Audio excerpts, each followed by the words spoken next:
Hello दोस्तों, स्वागत है आपका एक और नए वीडियो लेक्चर में। आज के एक्टिव एंड पैसिव वॉइस के पार्ट 4 में आज हम सीखेंगे प्रेजेंट कॉन्टिन्यूअस टेंस।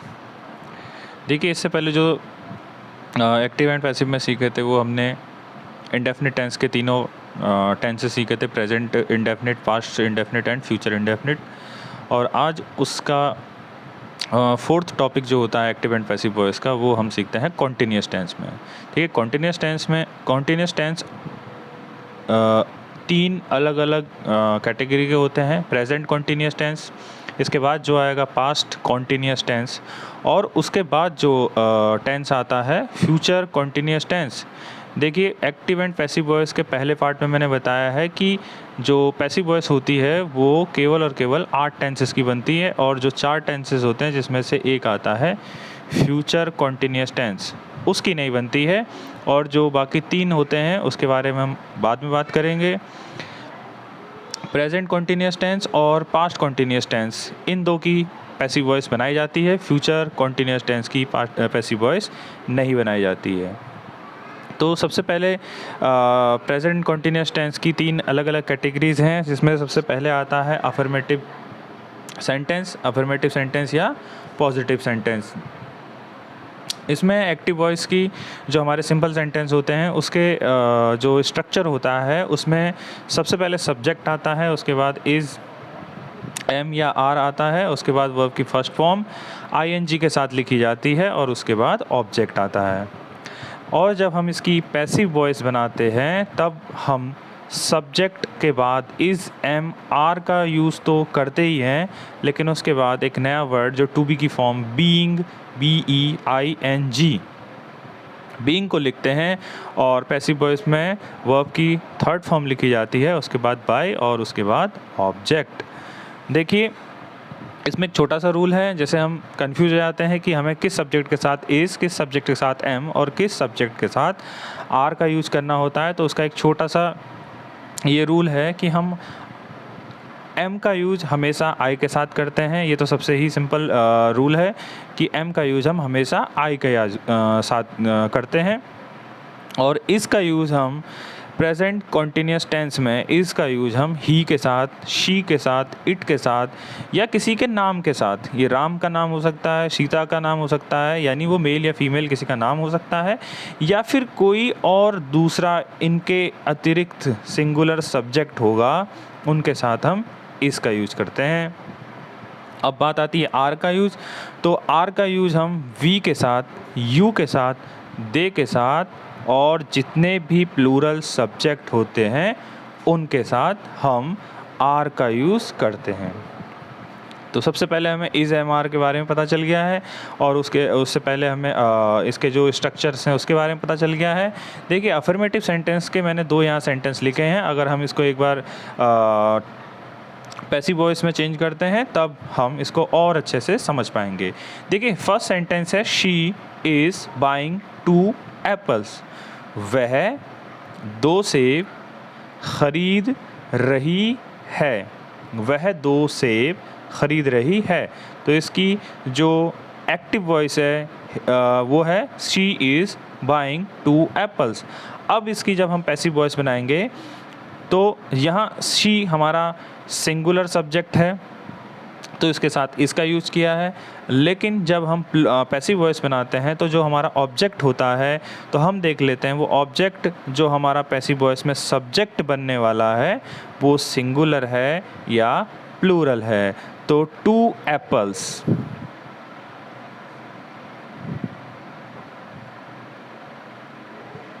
एप्पल्स, यानी 2 एप्पल, एक से अधिक एप्पल हैं, तो इसका मतलब ये प्लूरल सब्जेक्ट बन के आ गया।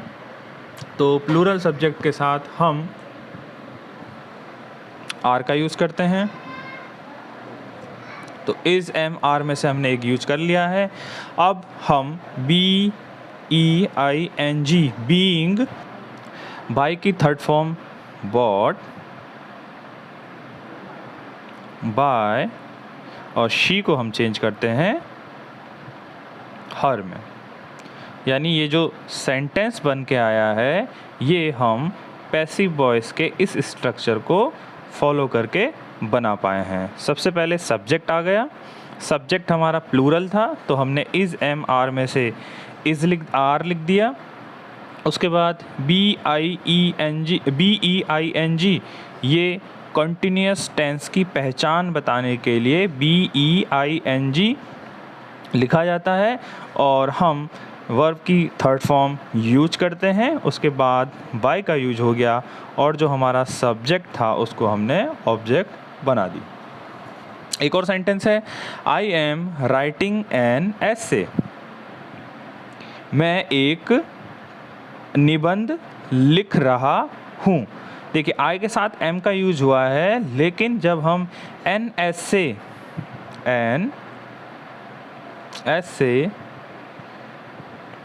यानी एक निबंध, अब एन एसे यानी सिंगुलर है और सिंगुलर सब्जेक्ट के साथ हम इसका यूज करते हैं। एन एसे इज, उसके बाद बीइंग रिटन, राइटिंग यानी राइट की आईएनजी फॉर्म और राइट की थर्ड फॉर्म होती है रिटर्न।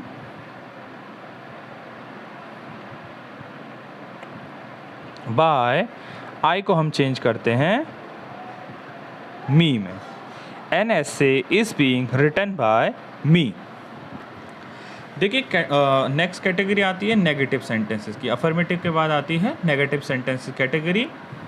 इसमें एक छोटा सा रूल है कि जब हम पैसिव वॉइस बनाते हैं तो पैसिव वॉइस बनाते समय हम जो बीइंग लिख रहे हैं, बीइंग से ठीक पहले हमें नॉट का यूज़ करना है। बीइंग से पहले नॉट का यूज़ करना है। जैसे एक्टिव वॉइस का जो स्ट्रक्चर होता है वो होता है सब्जेक्ट प्लस इज़ एम या are plus not plus verb की फर्स्ट फॉर्म आईएनजी के साथ देन ऑब्जेक्ट। लेकिन जब हम पैसिव वॉइस बनाते हैं तो हम बीइंग से पहले नॉट लगाते हैं। Subject plus is am are plus not plus being plus verb in third form plus by plus object. चलिए कुछ सेंटेंस है उसके थ्रू हम और अच्छे से इस कॉन्सेप्ट को समझ पाएंगे। जैसे Rahul is not playing a match. Rahul एक मैच नहीं खेल रहा है। तो राहुल हमारा सिंगुलर सब्जेक्ट था, उसके साथ में हमने इसका यूज किया। और ए मैच, जब हम ए मैच लिख रहे हैं तो इसको हम सब्जेक्ट बना रहे हैं ए मैच यानी एक मैच, और एक मैच भी सिंगुलर सब्जेक्ट माना जाएगा। इसके साथ भी हम इसका ही यूज करेंगे। अ मैच इज़, अब जैसे कि स्ट्रक्चर के अकॉर्डिंग हम चलेंगे तो हमें यहाँ पर नॉट लिखना होगा और उसके बाद बीइंग, प्ले की third form played,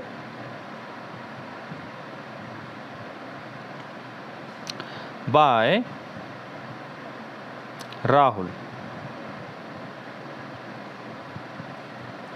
A match is not being played by Rahul. एक और सेंटेंस है, उस सेंटेंस के को हम पैसिव वॉइस में चेंज करते हैं। They are not eating apples. वे एप्पल नहीं खा रहे हैं। दे के साथ हमने आर का यूज़ किया है क्योंकि दे प्लूरल सब्जेक्ट होता है। अब हम ऑब्जेक्ट एप्पल को जब सब्जेक्ट बनाएंगे तो एप्पल्स, अब देखिए एप्पल यानी एप्पल, एक एप्पल सिंगुलर, बहुत सारे एप्पल्स प्लूरल, एप्पल्स प्लूरल, तो एप्पल्स के साथ भी हम आर का यूज होगा। Apples are not being, eat की third form eaten by, they को चेंज करते हैं हम देम में। Apples are not being eaten by them. देखिए अगली कैटेगरी आती है इंटेरोगेटिव सेंटेंसेस की। इंटेरोगेटिव सेंटेंस, नेगेटिव के बाद इंटेरोगेटिव सेंटेंस आते हैं। इंटेरोगेटिव सेंटेंस अपने आप में 2, 3 या फिर कह सकते हैं 4 अलग अलग कैटेगरीज में बटी हुई होती है। पहली कैटेगरी होती है जो helping verb is am are से स्टार्ट होती है, या कह सकते हैं कि हिंदी के वो सेंटेंस जो क्या शब्द से शुरू किए जाते हैं उनको हम सिंगल इंटेरोगेटिव सेंटेंस कह सकते हैं। सिंगल इंटेरोगेटिव सेंटेंस जो हेल्पिंग वर्ब से स्टार्ट किए जाते हैं, जैसे इंडेफिनिट टेंस में डू, डज या डिड से या शैल या विल से स्टार्ट हो रहे थे, ठीक उसी तरह से कॉन्टीन्यूस टेंस में, प्रेजेंट कॉन्टीन्यूस टेंस में इज़, एम या आर से यूज़ स्टार्ट हो रहे हैं। उसके बाद सब्जेक्ट आता है, is am are helping verb के बाद सब्जेक्ट आता है, उसके बाद मेन वर्ब जो फर्स्ट फॉर्म में आईएनजी फॉर्म में आती है, उसके बाद ऑब्जेक्ट आता है। जब हम इसकी पैसिव वॉइस बनाते हैं तो इज़ एम आर से ही हम सेंटेंस को स्टार्ट करते हैं। उसके बाद सब्जेक्ट, उसके बाद being plus verb in third form plus by plus object. देखिए एक सेंटेंस है, are you learning your lesson, are you learning your lesson, क्या तुम अपना पाठ याद कर रहे हो, यानी क्या शब्द इस सेंटेंस में पहले आया है। अब जब हम पैसिव वॉइस बनाएंगे तो पैसिव वॉइस बनाने का एक ही नियम है कि हमें ऑब्जेक्ट का सब्जेक्ट बनाना होता है। तो ऑब्जेक्ट क्या है, योर लेसन, तो हम इज़ एम आर आएगा, इज़ आएगा, एम आएगा, आर आएगा, उससे पहले हम क्या कर लेते हैं, सेंटेंस को थोड़ा और आसान बनाने के लिए हम पहले ऑब्जेक्ट को सब्जेक्ट बना लेते हैं और हेल्पिंग वर्ब के लिए जगह छोड़ देते हैं। तो योर लेसन,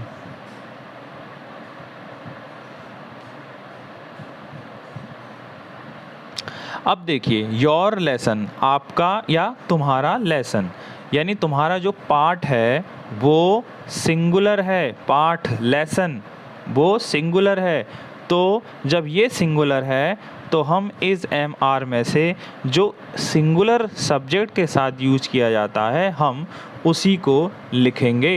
तो हम यहाँ पर हेल्पिंग वर्ब इज़ का यूज करेंगे, इज़ योर लेसन, उसके बाद बीइंग वर्ब की third form is your lesson being learned, is your lesson being learned by you, हमारा सेंटेंस बन के आएगा। नेक्स्ट सेंटेंस है, is he playing football, is he playing football. अब फुटबॉल को हम जब सब्जेक्ट बनाएंगे, यानी इसमें ये पूछा गया है कि क्या तुम फुटबॉल खेल रहे हो, फुटबॉल एक खेल है, तो फुटबॉल एक खेल, तो एक खेल यानी वो सिंगुलर है, तो हम यहाँ पर इज़ का यूज करेंगे। Is he is football being, play की थर्ड फॉर्म प्लेड बाय, ही को हम चेंज करेंगे हिम में। तो ये कैटेगरी सिंगल इंटेरोगेटिव सेंटेंस इस तरीके से बनाई जाती है। नेक्स्ट कैटेगरी आती है डबल इंटेरोगेटिव सेंटेंसेस की। देखिए ये सिंगल इंटेरोगेटिव सेंटेंस थे, ये डबल इंटेरोगेटिव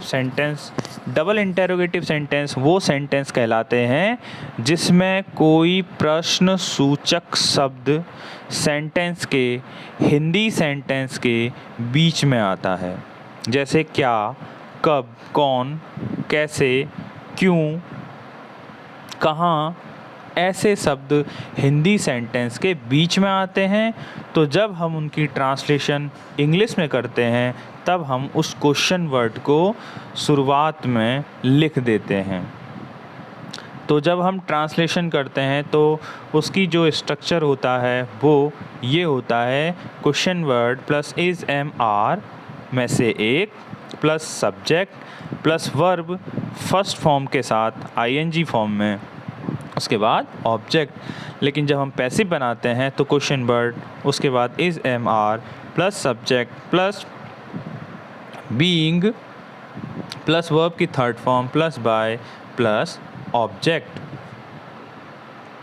इसकी दो एग्जाम्पल आपके सामने लिखे गए हैं। How is he solving the question, how is he solving the question, वह प्रश्नों को कैसे सॉल्व यानी सॉल्व कर रहा है, वह प्रश्नों को सॉल्व कैसे कर रहा है, यानी कैसे वर्ड बीच में आया है। तो जहाँ पर क्वेश्चन वर्ड बीच में आता है तो हम सबसे पहले उसी की ट्रांसलेशन करते हैं। तो हाउ तो हमारा सेंटेंस के स्टार्टिंग में आएगा ही।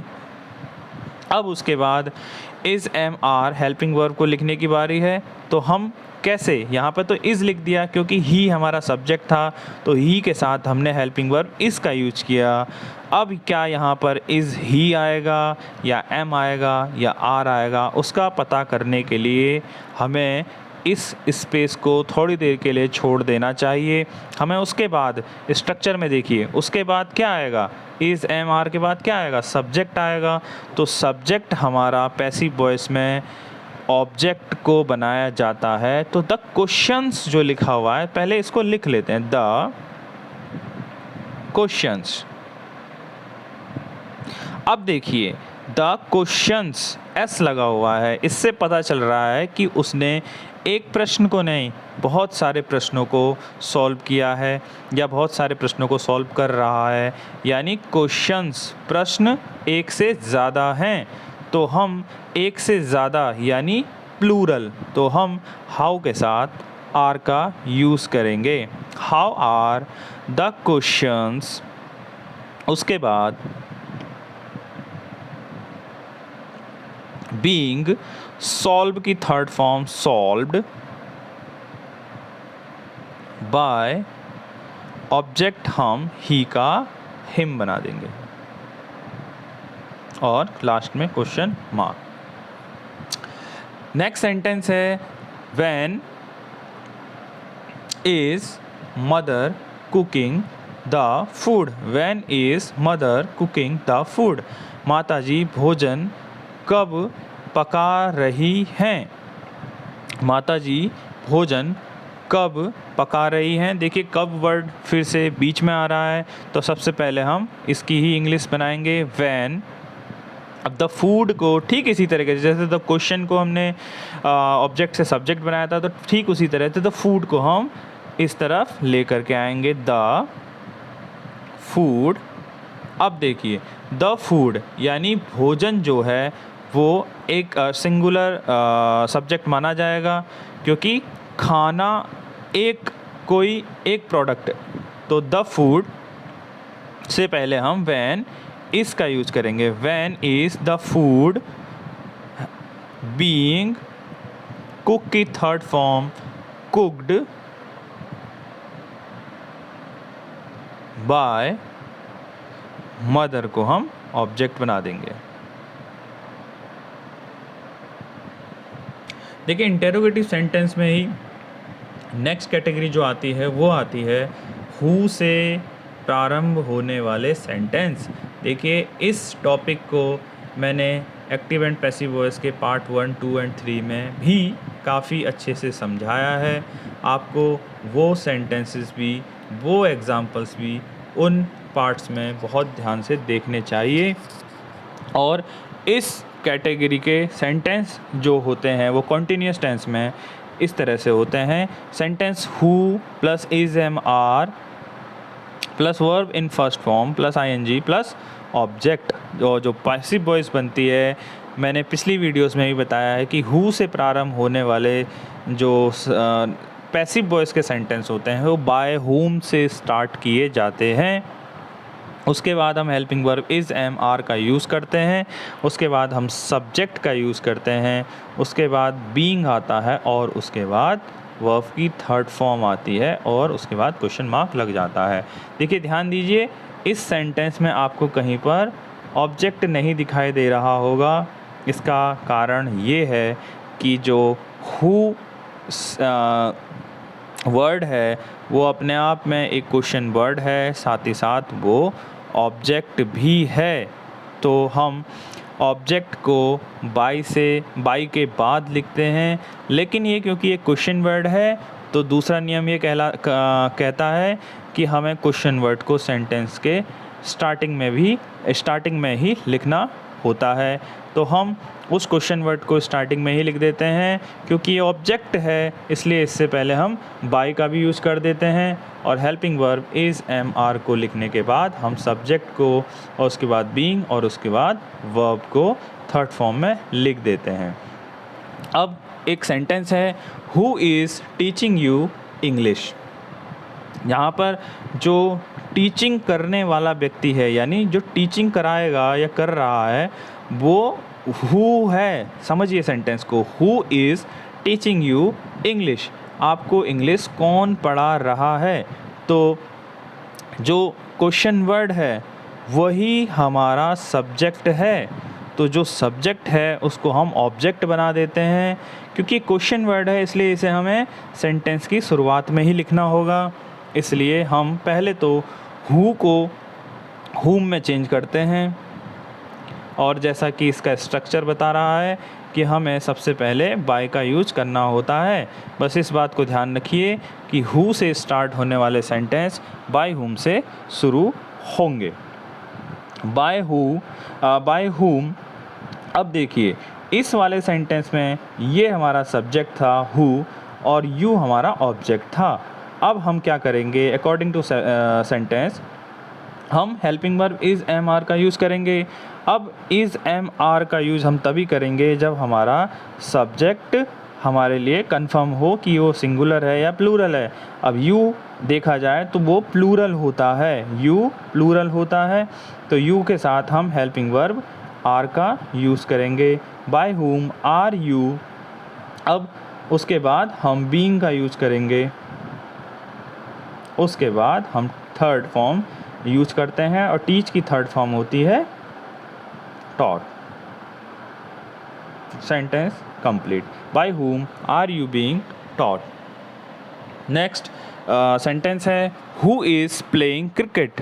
कौन क्रिकेट खेल रहा है? अब देखिए यहाँ पर भी सेम हम बाय हुम से स्टार्ट करेंगे। बाय हुम। अब क्रिकेट हमारा ऑब्जेक्ट था, उसको सब्जेक्ट बनाया।